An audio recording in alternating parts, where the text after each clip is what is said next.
Yan din ang isang reason, no, na kailangan natin bantayan, no. So, saan tayo nagkamali dito, no?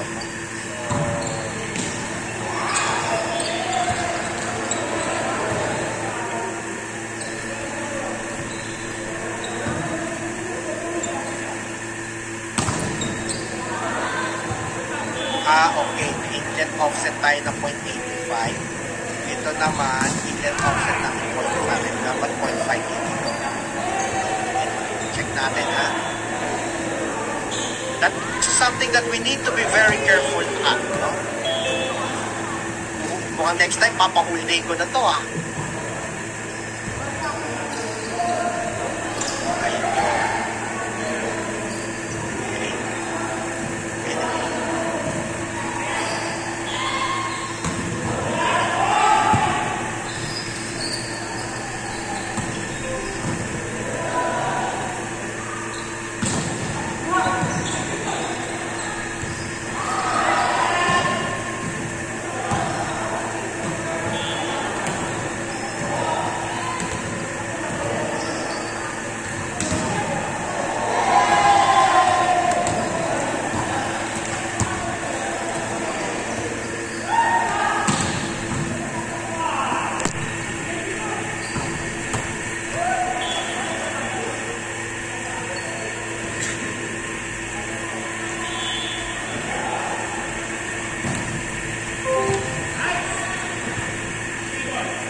Okay naman tayo. Inlet offset.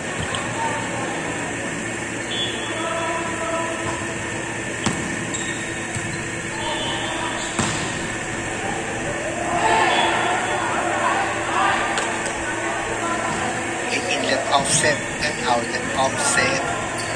Teka, zero na nga natin to. Tignan natin kung ano mangyayari.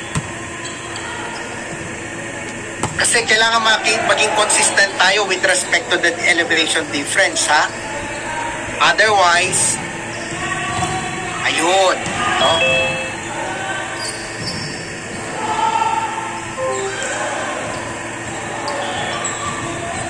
Inlet offset natin nandito, ito, ayan, no? So more or less pantay na siya, okay? Ngayon, okay? So, pwede natin actually ilubog ito, no?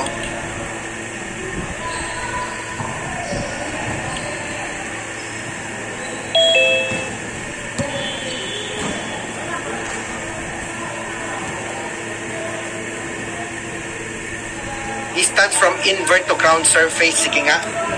Kunin natin sa 0.5. Kunin natin sa 0.5. Tapos magpa-flat dito, eh.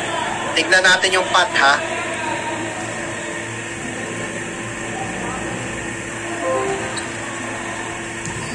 Ayan, that's better. Ayan. Yan, mas totoo na ito. Ito yung inlet natin, ito yung drainage natin na nakabaon sa ilalim natin. Anyway, no?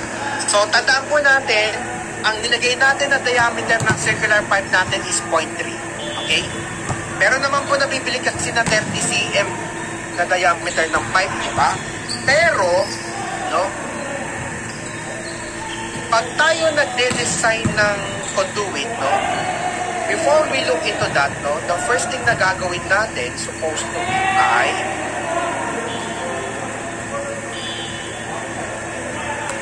kunin natin yung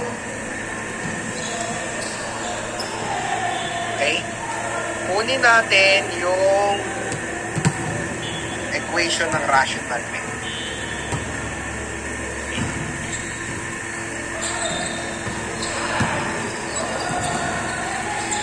Pero, ang iba sa inyo, ang gagawin siguro, total may software din naman, kukunin na to sa trial and error. Tama, mali. Sa trial and error na lang ng pipe size and then magpapasok ng storm event and then God knows what will happen next. Tama? Mali. Mula, tapos dasaan, courtesy of Lester. Long time no see. si Lester Baton na ayun, no? Hula, tapos dasal. Tama, no? Pero, supposed to be, ito magiging atake natin. No? So, ito ang ating flow rate na maximum, no? Total, even naman yung ating maximum drainage area, no? Itong PowerPoint masisend ko po sa inyo, no? Itong PowerPoint ko masisend ko sa inyo. No? Itong PowerPoint masisend ko sa inyo. Anyway, no? Then, by rational method, no? So, makikita natin dito, okay? C is, ano yung value ng C natin? Using rational method. Okay? So, this is suburban residential. Okay? So, value ng C natin will be 0.4.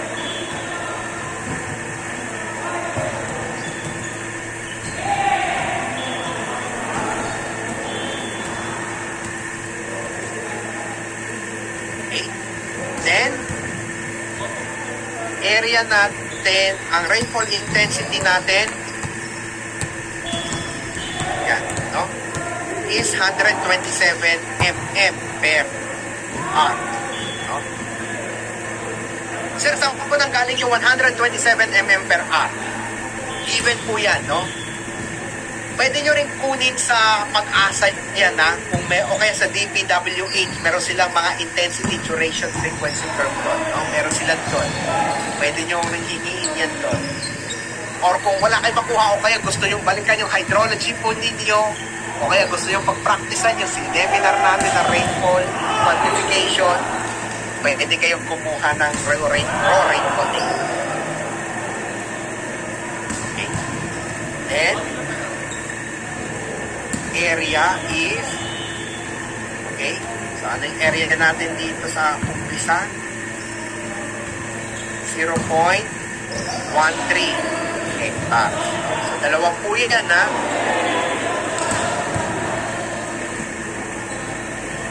Kasi dalawang catchment area ang ginawa natin, no? Dalawang catchment area. No? Anyway. Sige. Using po yung calculation, no? Can you help me determine Q1? Okay?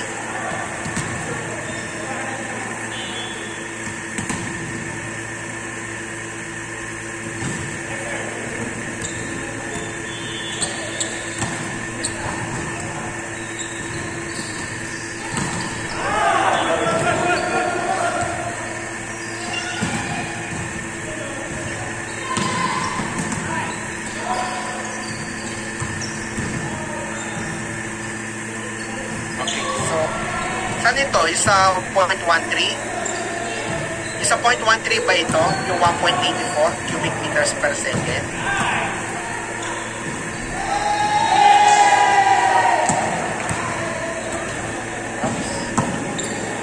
Huwag siya maglalag. 1.84 cubic meters per second, no? This is for area 1. No? Tapos, paano naman po sa pangalawa?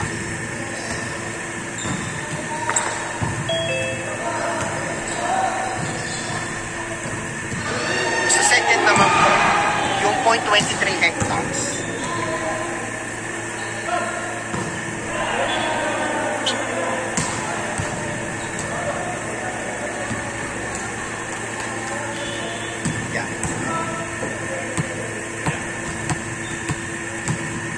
Yun, 3.25 cubic meters. Now, ano ang purpose natin dito? No? Bakit natin ginawa yan? Well, the reason for that is because, no, kukunin natin yung area of flow. Okay?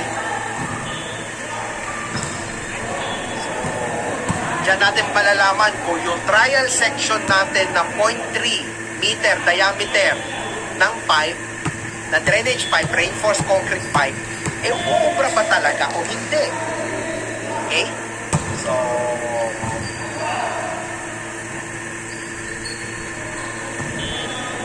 okay, no?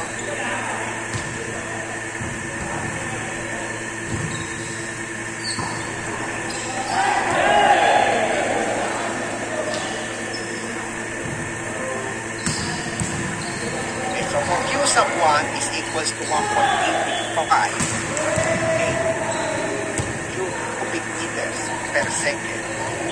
So, ang pinaka-basic equation po natin dito is Q is equals to A V, no? Ay, may nakalimutan pa pala ako, no? Velocity pa pala. Naman, no? Naman, velocity, no? Kita ko ng slide ulit, no?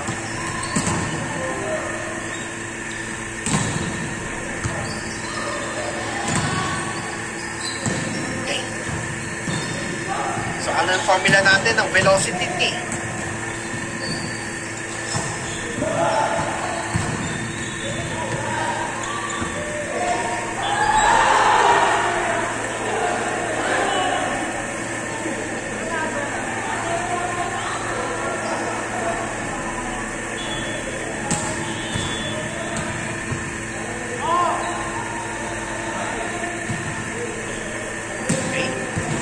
Formula natin ng velocity. So, in this case, palitan ko na ito, ha.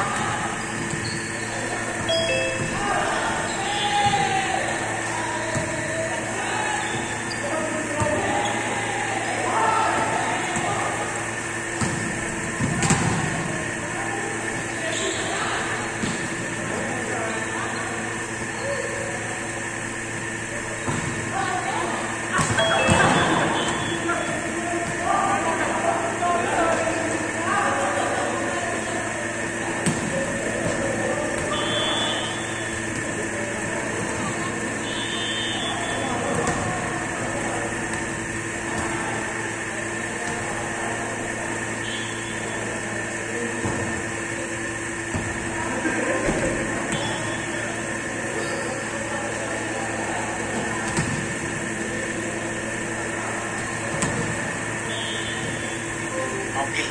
Or bakit?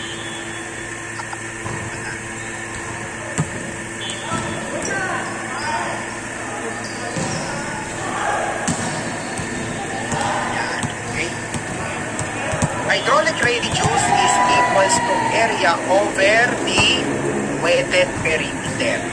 Okay. Hindi po natin alam ang velocity dito as of the moment.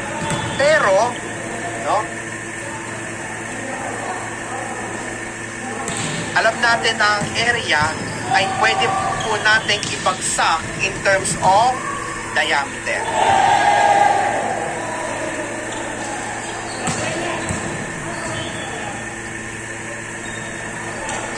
Okay. Alam natin ang area ay pwede natin ibagsak in terms of diameter. No? So in this case, no, ang area natin, pwede natin isulat ito in terms of 0.25 times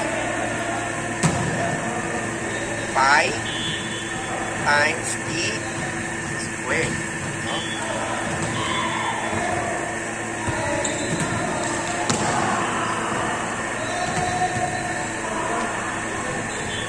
Yan. No? So, ano mangyayari dito? Ano po mangyayari dito? So, the pi and the d will simply be cancelled out. So, ito po ay magiging, okay,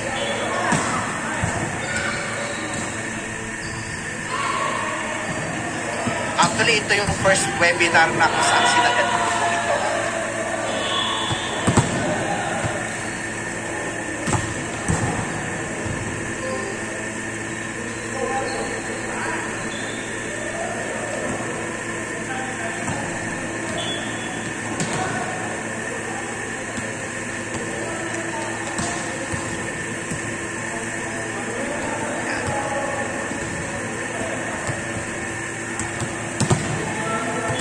Okay, so lumalabas 0.005 Okay, so siguro yung iba sa inyo inunahan ito, no? So pagdating dito, no, U is equals to AV. No? By the way, in this case, hindi po natin alam ano, no? Pero definitely, ang alam po natin dito ay ito.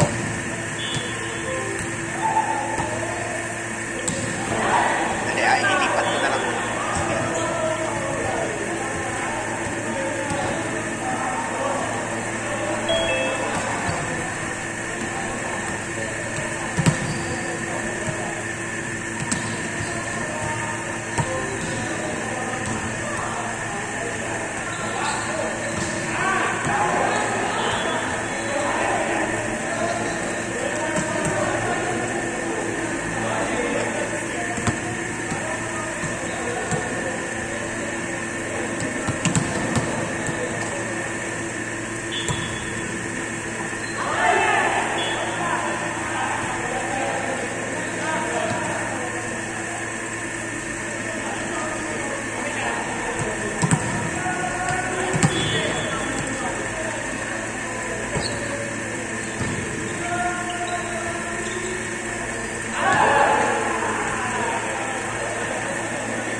Case, no, since alam naman din natin yung flow rate natin, so in this case, no,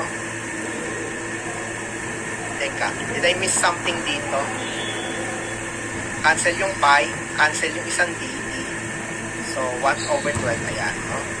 So ayan, so ang unknown po natin dito ay letter D or the area. Okay. Now, in this case, makukompute po ba natin yung area? Kasi ibabangga po natin ito sa trial dimension natin.